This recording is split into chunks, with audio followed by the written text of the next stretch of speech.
Hey guys, it's Waifugate here bringing you another deck tech video. This time we'll be going over a 4-color self-mill control list. Ambitious, right? Very. And I don't know, it seems kind of consistent, but there's stuff that's lacking. It's a work in progress, but I'll go over what I have right now. And you guys can decide if you want to kind of play it or not. It's a lot of wild cards, especially land base wise. But, we'll go into the details and we'll get going.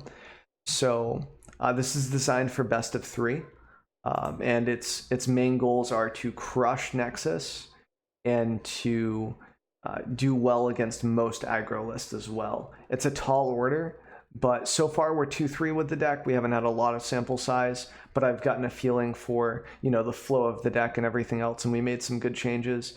So here we go. So our main engine for draw is Search for Azcanta. This is like a late game engine, and it helps filter out through early game stuff. Super nice. We got Root Snares here. This is just for aggro. Make sure we don't die to Tamir Elementals right off the bat, mostly for mono red too. That way we can kind of stifle the damage from creatures. Board Wipe. It helps us get to Cleansing Nova, right? It helps us buy time to Cleansing Nova for turn 5. Since we're not like Esper, we can't turn on board clear on turn 4. Like most decks, most control decks. We don't have Soot or anything either. So this sort of just stops us from taking a lot of damage, makes those lightning strikes less impactful late game. And then we have Veto here to counter those late game burn spells, to counter Frenzy, to counter anything that Nexus wants to do. And pre-boarding, this is a super strong card. And even post-board, it's good, but it shines pre-board so much. Just hits so much of the current meta. It's a little weak against Gruul, but they still run Planeswalkers, so it's not too bad. Discovery. This is our other engine for early game. The goal is just to have a lot of early game stuff that we can kind of cast. Like you can see here, you can shave off 3 of these because they're Assassin's Trophies. So we've got 7 cards to play early, and we've got a bunch of Planeswalkers on 3.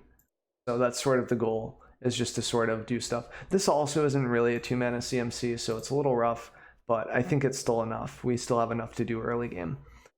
So Discovery, this feeds Azcanta super hard, our engine. It can possibly throw 3 cards in there total if you pitch 2, including the Discovery card. So you surveil 2, and then the card itself, that's 3. So that gets you almost halfway there on Azcanta, right? So it's not too bad. Also, late game, you can bounce something. This is really good against Nexus, really good against maybe a Chandra, something else that you just need to kind of have another turn to answer. It's not very good against Chandra because the 6-mana Chandra, because they can still play it. You can't respond, and then +2. Still eat another emblem, but other Planeswalkers it's not so bad against. And if it's against the Nissa, you can just dispersal that and then veto it. Like end of turn dispersal, veto, and then you can Cleansing Nova. And it's not too bad, especially with the Teferi untap. You can get there. You can do all of that in one turn. Dispersal their turn, and stuff. So it's just really nice. I like it. Assassin's Trophy. This is one of the only reasons we're going black. This is not really a good reason to go black. It's just a nice bonus, but this answers just about everything in the meta. Nexus of Fate kind of cries against this a little bit, just because you can blow up Azcanta, you can blow up Wilderness, you can blow up Nissa, you can blow up anything. Flipped Azcanta even. Not a lot of decks can deal with flipped Azcanta, and it's nice, so I like it. We've also got Narset here. This also shuts down Nexus of Fate. Also, this kind of punishes those greedy 3 to 4 color decks. Punishes my deck for sure, this one. So that's another note, another bonus. So here, this is good against a lot of the meta right now. Hydroid Crassus, anything that runs that. Nexus of Fate especially. Just makes it so people can't draw and go.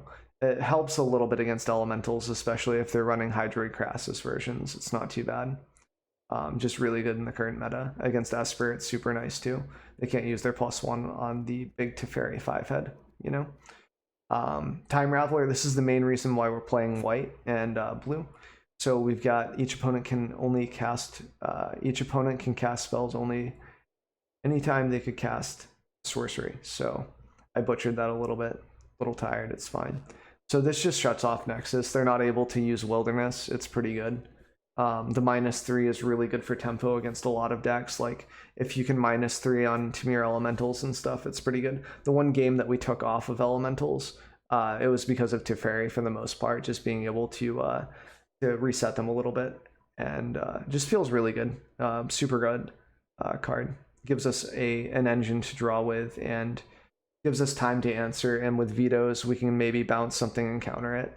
Also plays with Oath of Kaya. You see Esper doing this a lot. Our list doesn't do it as well because we're only running 2 Oaths, and we don't run enough black. We have 8 black sources to run more than 2 copies. It's just sort of a nice engine to gain life with too. Like, we can theoretically gain as much life as we need to. It's just like the time frame in which we have to work with. So it's a little bottlenecked, but super nice, can hit creatures as well as planeswalkers, and has value here. So just a really good card. Also, the life gain that you get from just playing constant walkers all the time, if you're forcing your opponent to attack your planeswalkers, you gain so much life through this too, which is super nice. Settle, super weak against Gruul, super weak against Esper Tempo. Other than that, it hits a lot of the meta. Tamir Elementals, ramping them into Nissa, ramping anyone into Nissa feels bad, but it's just sort of a nice way to board clear in this meta. Especially in these colors, we don't have access to any other 4 mana sweepers, so this is about all we have. We have 14 white sources, so this isn't too hard to cast. I think at 14 white sources, we have it's like a 94% chance to cast this according to Frank Karsten's mana chart. So it's not too bad. Just super nice. Also, something to note about this, also like Assassin's Trophy, they might not have enough basic lands to really get more than 1 tap with this, and if they have 3 to 4 forests and play like Tamir Elementals or something, you might be able to get away with just getting a freebie. You know, they might not have any other lands, so keep that in mind when you play it. Like, look at their lands to see how much you'll be punished. Jace, this is our win con. This, you might ask how we self-mill. It's this guy. So 1 copy seems a little low, but we can get it back with Tamiyo and such, and a lot of the times he'll just get dumped into the graveyard while we're searching for, like, you know, a Cleansing Nova, an Oath, Teferi, anything, Assassin's Trophy, Veto. She's really flexible, you know, so whenever she searches for something, there's a good chance that Jace gets pitched into the graveyard. And that goes for anything in the deck. That's what I love about this deck, is it's sort of a toolboxy deck with your graveyard. You can always grab Tamiyo and stuff. So it's nice. Even if Jace gets Vraska's Contempted or exiled through D-Spark, D-Spark's the big one. That's the one that's going to hit Jace 100% when you're playing against Esper. Boom, D-Sparked, he's gone. So you either have to protect it with a veto when you go to play it, or just win with your Teferi Ultimate. You can still do this. You can still mill your opponent. It's a resident sleeper thing, but it's like, if the stars align and they hadn't used all their D-Sparks yet, you can still get there. So it's not a big deal. So Tamiyo, heart and soul of this deck, the reasons why I want to go this color as well. Her passive, super good against Esper, super good against anything that makes you want to try to discard or sacrifice. Really good against Grixis, not that that's a huge deck, but just a good card overall. And her +1 allows you to self-mill 4 Jace, allows you to toolbox and get stuff. We already kind of went over that, like get Assassin's Trophies back, get whatever you need. And then, yeah, that's just what she does. She's awesome. Cleansing Nova, best white sweeper we have in these colors. We have 8 black sources, so we can't use Kaya's Wrath. It's just not possible. We're being really greedy with our mana base as it is.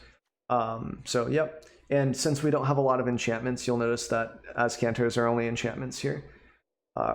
We can use this to blow up Nexus of Fates, Wilderness, and search for Azcanta at instant speed. 2 of these usually stay in the main deck after sideboarding. So keep that in mind. It's not too bad. We'll go over the more sideboarding stuff later. So we'll cover that. And then Teferi, alternate win con, just a really good card. +2 allows you to root snare, Dovin's Veto, Discovery if you have a baby Teferi out. You have a lot of options here. Assassin's Trophy, you know, settle. You can +2, and if you have 2 other mana, you can settle. Like, there's just a lot you can do with Jace Teferi here, especially with baby Teferi, Time Raveler. So you just got a lot of stuff here that you can do. So good and bad matchups. The good and the bad, if you will. So we've got good matchups: Nexus of Fate, Mono Red, Feather, most other aggro list, and Jund Dinosaur. Those are our really good matchups. Okay. And then we've got even matchups. We've got Esper Tempo /Control. It's basically a 50-50. The reasons why, like I can kind of go into the reasons why they're good and bad too. Like Nexus, you know, we have Teferi, Baby Teferi, that's the main reason we win in our set. Mono Red, we just have a lot of, like, game one, we can usually take it off them with Root Snares and gaining a bit of life with Oath. And then our sideboard, we have Plane Wide Celebration, Baffling Ends. We just have a really good sideboard. And they can't really interact with us with their sideboard too much, like Red struggles with that. You know, Mono White, they might have an unbreakable formation or something. You just counter it. It's not a big deal. So that's not too bad. And yeah, just most aggro, like we just have Baffling End sideboard. So we perform well second game, third game, and we're already set up to be aggro game one. So it doesn't matter. That's why we're good against most aggro. Esper Control, we struggle against it because of Thought Erasure pre-Tameo. We also struggle against Teferi. Their Time Raveler makes our Time Raveler worse, and it also makes it so we can't settle their creatures, so that's really bad. But if we can kind of answer their creature with Assassin's Trophy, or we counter Teferi with Dovins, we get a little bit lucky, we can grind it out late game with Tameo. They can't keep up with the card value, and you know, it's just pretty nice. We just have to stop Dreadhorde. We have to counter Dreadhorde as well. So you have to like -3 Tameo, Dreadhorde late game, and try to hope for the best there. And our sideboard's pretty good against it. So there's that. Simic Flash, kind of the same, like Simic Flash and Mono U are both pretty difficult. We have a bit more of a chance against Simic Flash because their sideboard uses Veils and like Ceratopses and stuff. They don't have as many counter spells as Mono U does on average for the most part. So you just have to keep that in mind, you know. But we've got a lot of like Root Snares. They don't really want to counter those, so it's really awkward for them. And then they're not doing damage. So like, you know, they feel pressured. And we have good board wipes, and we can do board wipes on their turn with Time Raveler, for example, or bounce their creatures with Time Raveler. Like we have a lot of interaction with them for the most part. Oath, stuff like that. Assassin's Trophy, just super good. Blow up any of their creatures for 2 mana. Giving them mana sucks, but it's fine. Stuff like that is fine. And we have super good value with Tameo late game if one of them resolves. So that's why like Simic Flash is sort of even. They have a lot of spike damage too. Like that wolf guy can get out of hand. So bad matchups. Dreadhorde, almost an auto scoop. Because we don't really have a way to stop them from getting stuff back aside from countering. But most of our counter spells, most of our answers will require us to counter the threats that they're playing. We tap out for a board wipe. It's bad because then they get a Tameo and they get, like, you know, Dreadhorde back. And we don't really have Duresses or Thought Erasures in the main board because we can't afford to with 8 black sources. We just can't reliably cast it, especially Duress for 1 black. Like it's just the timing's always going to be off. We'll get a super late game. So Dreadhorde just pressures us in a weird way, both with creatures and it's a little like Esper Tempo, right? Where they pressure us with creatures and planeswalkers. It's hard to answer all of it at once. So it's just kind of a bad matchup. I'd say it's like a 40% matchup in their favor, like a 40% matchup that we win. So 60% in their favor. The other tough matchup for us is Tamir Elementals. That's the big one.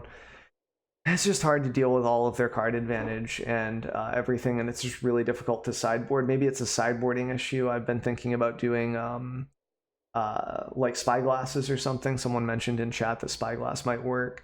Bond of Insight for life gain, especially against red. Like we have some options too, like our sideboard. We're going to go over that after the bad and good matchups. But it's a little weird because we have 4 colors. We have so many options, it's hard to pick from them. So Tamir is just really hard. Chandra is the big problem. The 6-drop Chandra that can't be countered is just insane. She basically just hoses us. Anything running this Chandra, we need to do red here. Anything running this Chandra, we're going to struggle against. That if they get 2 emblems on us, we just struggle to keep up with the life gain. So we can't gain enough life to deal with the emblems, so, much like Nexus of Fate. It's because their shell's pretty similar too, right? So, and then Mono U is difficult because it's Mono U and we're control. That's pretty self-explanatory, I think. Just can't keep up with all the counter spells and card advantage most of the time. You can still get there with Teferi Time Raveler, but overall it's still a little rough. They run a lot of spell pierces and stuff. a lot of flash creatures. So if you can get Time Raveler and Oath and stuff cycling and everything, and you can resolve one board wipe, it's fine. The Root Snares also help. It takes them off of extra cards if they let it go through. So, and we have a good sideboard against them. Like Baffling Ends are good. Veil of Summers are awesome. You know, it's just really decent. Okay, so those are the good, bad, and the even matchups. If you guys have any questions about that, you can comment below, like, you know, how is this matchup? I'll try to answer it on YouTube, or you can drop by the stream, you know. It goes for anything about the deck, but, you know, especially the matchups. And so we'll briefly go over the sideboard options here and why we have stuff where if you want the detailed sideboard explanations, I actually have a sideboard guide on AetherHub. I'll have a link to the AetherHub deck. It'll be under the AetherHub deck. It'll be all be under the details down below. So, you know, that'll be there for you. But we're briefly going to go over it so you can kind of get a glimpse here. So you got Veil of Summer, super good against control, super good against Temur Elementals, I think. Just for mass manips, and if they go to counter us, it's pretty good. Basically shines against Esper. Shines against Nexus of Fate. They have a really tough time when you counter their negate and then you counter their Veil with Veto. Like, they just can't do anything about it because they can't interact with this after the fact. So you just have a really good string to follow up with that. Baffling Ends here for aggro. Almost every single aggro list is weak to this. Temur Elementals, you can get their Risen Reef. You can get, you know, anything pretty much. You can get the Paradise Druid if it taps. You can get Llanowar Elf early game so that they can't ramp into the Risen Reef right off the bat. There's a lot of good things here. It's good against Crassus too, Hydroid Crassus. So that way you can, they can't get it back from the graveyard because it exiles the card completely from the game, period. And then when it leaves, they get a 3/3. It just goes away. They can't recycle it. It's also good against Dreadhorde for that reason. And it's great against Mono Red as well, because they have no interaction with the enchantments, right? Turns off Steamkin. Just a really, really solid card. Also, you can have some value on this by recycling it. So if you need something exiled, for example, you can -3 your Teferi. This isn't a good thing to do all the time, but you can -3 the Baffling End to exile something, like Vanguard, for example, against Mono White. That's probably when it's going to be most commonly used. And then you can Cleansing Nova, stuff like that. Kind of interesting. It just gives you options. And then we got Noxious Grasp, so destroy target creature that's green or white, really good against Nissa, really good against Mono White. You can sideboard out some of your Fogs or whatever if you need to, some of the Root Snares. Like, you have a lot of options, right? So it's pretty good. I like it a lot. And it's good against Esper as well, because you can blow up to fairies and whatnot for 2 mana. Feels good, man. Just a super nice sideboard option. A little bit of life gain too, kind of a minor fact though. It's mostly 2 mana, and it's only 1 black. We can't use things with 2 black symbols because we only have 8 black. Okay, Dovin's good against control. We've already gotten over why Dovin's is good in the main board. Ashiok, I don't know why she's here. I haven't sideboarded her in yet. She can probably just get scrapped for literally anything else. Another Dovin's, Noxious, Veil. She might be good somewhere. I thought she would be good against some decks. I guess against Dreadhorde, it would be pretty good. But I don't know. It might be a little dirtily. This against Nexus of Fate, we have some recycle value with Tamiyo, like we talked about when we went over the main deck. And yeah, you can just plus and search for anything you need. Cleansing Novas to deal with the board.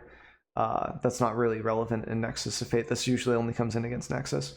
And stuff like that. So it's a little difficult to play this. It's usually just good against Nexus, but you can -3 Tamiyo after you've been digging for like Veto, Assassin's Trophy, just deal with Nexus stuff, and then you just pick this up later once you know you can resolve it with the baby Teferi on the field. They can't interact with it, and then they just die. Cleansing Nova, super good against aggro. Sometimes, like some matchups, you'll take out Settle for Cleansing Nova just because it's a better board clear for that matchup. I like the 3-2 split personally that we have going on here, just because it gives us some flexibility. And it's super nice. Planar Wide is, I never bring in 2, so I think this could be trimmed to something else, but I like this against red, just because you can pick this up late game as you're doing the Tamiyo thing or whatever, and if you just resolve this against red, you basically just win. You just kind of stall against it, and then you go up to like 18 life from 2, and it's insane. Super dumb. And you can also ulti off your planeswalkers and whatnot. Like if you get an early Teferi ult, you know, it's just flexible, you know, it's nice. Other options include like Sanguine. I would say, instead of this. Maybe split one of these out, take one and put this in instead.